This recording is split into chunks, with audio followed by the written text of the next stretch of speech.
వచ్చిందంటే చాలు సొంతూళ్లకు వెళ్లే ప్రయాణికులకు ప్రైవేట్ ట్రావెల్స్ దోపిడీ తప్పడలేదు. ఈ దోపిడీని అరికట్టేందుకు ఆర్టీసీ మరిన్ని బస్సులు నడపాలని డిమాండ్ పెరుగుతున్నా రెండు రాష్ట్రాల మధ్య కుదిరిన అంతర్రాష్ట్ర ఒప్పందాలు, బస్సుల కొరత ఏపీఎస్ ఆర్టీసీకి అడ్డంకిగా మారాయి.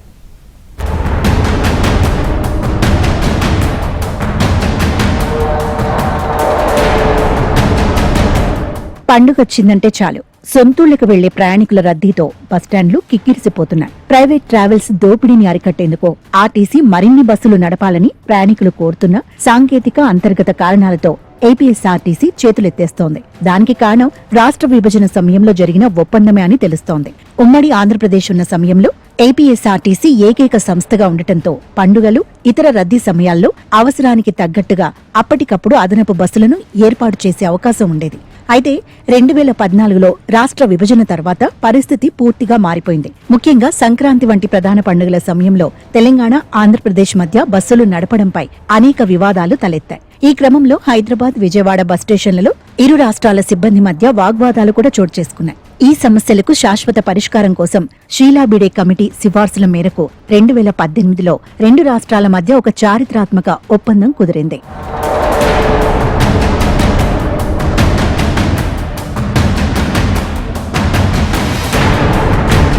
భౌగోళిక పరిస్థితుల దృష్ట్యా తెలంగాణ సరిహద్దులు కోదాడ వరకు ఉండటంతో రాష్ట్రానికి ఎక్కువ విస్తీర్ణం ఉంది.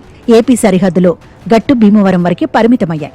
దీనిని పరిగణలోకి తీసుకుని తెలంగాణ బస్సులు ఆంధ్రాలో 58%, ఆంధ్ర బస్సులు తెలంగాణలో 42% తిరిగేలా ఒప్పందం చేసుకున్నారు. దీని ప్రకారం ఏపీ నుంచి తెలంగాణకు కేవలం 180 బస్సులు, అంటే దాదాపు 1.75 లక్షల కిలోమీటర్లు మాత్రమే తిప్పే వీలుంది.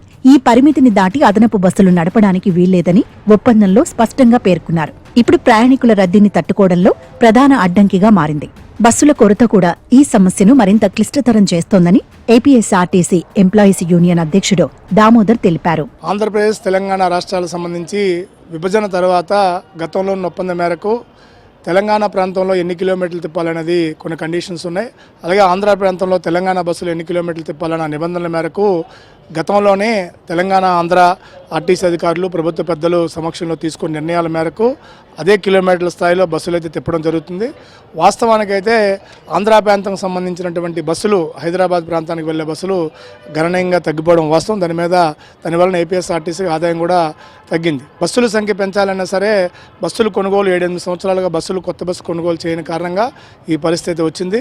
ఇప్పటికైనా సరే ఆర్టీసీ యాజమాన్యం, ప్రభుత్వం చొరవ తీసుకుని దూర ప్రాంతాలకు తిరిగే ఏసీ బస్సులు కానీ, నాన్ ఏసీలో ఉన్నటువంటి సూపర్ లగ్జరీ ఇతర బస్సులని పెంచాల్సిన ఆవశ్యకత ఉంది.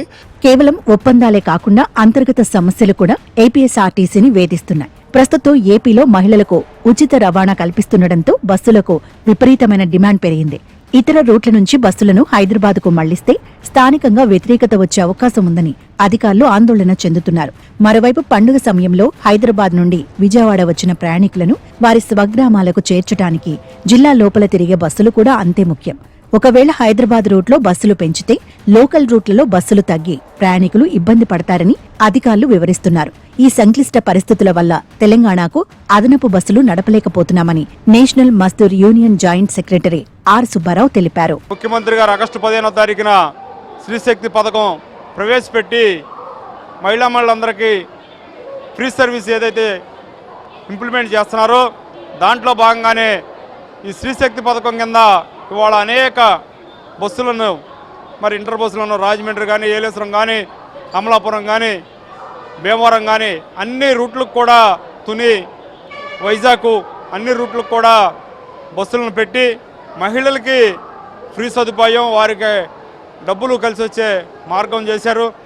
అదేవిధంగా ఇవాళ చూస్తూ ఉన్నారు మీరు, ఏపీఎస్ఆర్టీసీ హైదరాబాద్ నుంచి వస్తే సూపర్ లగ్జరీ 600, 680 దగ్గర నుంచి మరి ఏసీ బస్సు 800, 900 రూపాయలు తీసుకునే పరిస్థితి.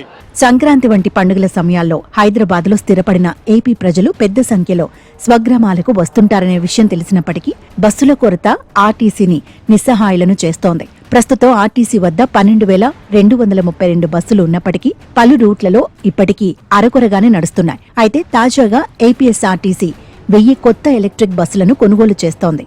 ఇవి త్వరలోనే అందుబాటులోకి రానున్నాయి.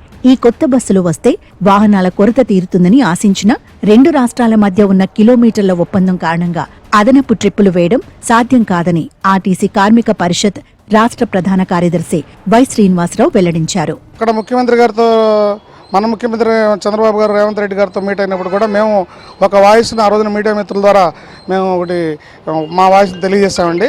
ఏ విధంగా అంటే అప్పట్లో ఆర్టీసీ ఆస్తులను కూడా తెలంగాణ ప్రభుత్వానికి దారాదత్తం చేసింది గత ప్రభుత్వం. అట్లా కాకుండా ఆర్టీసీలో మేము అక్కడ నుంచి బైఫర్కేట్ అయ్యి విడిపోయి వచ్చినప్పుడు మా ఆస్తులకి మాకు కొన్ని హక్కులున్న ఆస్తులు కూడా మాకు రావాలని, అట్లాగే ఆ ఆస్తులతో పాటుగానే రేషియోలో కూడా మళ్ళీ ఇంక్రీజ్ జరగాలని, మళ్ళీ రివైజ్డ్ రేషియో రావాలని. ఎందుకంటే ఆపరేషన్ చేయడంలో తెలంగాణ కంటే మెరుగైన ఆపరేషన్స్ మన ఏపీఎస్ఆర్టీసీ నుంచి బస్సులు కానివ్వండి, అధికారుల ఏది అయితే మనకి మంచి కమిట్మెంట్ ఉన్న అధికారులతో అవన్నీ కూడా ఏర్పాటు చేసుకోవడం జరిగింది. మొత్తానికి అంతర్రాష్ట్ర ఒప్పందాలు, కిలోమీటర్ల పరిమితులు, 2 రాష్ట్రాల్లో అమలవుతున్న మహిళా ఉచిత బస్సు ప్రయాణ పథకాలు ఆర్టీసీ అధికారులకు సవాలుగా మారాయి. పండుగ రద్దీ సమయంలో కూడా ఈ నిబంధనలను అతిక్రమించకూడదని కఠిన నిర్ణయం కారణంగా ప్రైవేట్ ఆపరేటర్లు ఇష్టారాజ్యంగా ఛార్జీలు పెంచి ప్రయాణికులను నిలువు దోపిడీ చేస్తున్నారు. ఇరు రాష్ట్రాల ప్రభుత్వాలు చొరవ తీసుకుని పండుగ రోజుల్లోనైనా ఈ ఒప్పందాలకు మినహాయింపు ఇస్తేనే సామాన్య ప్రయాణికులకు ఉపశమనం లభిస్తుంది.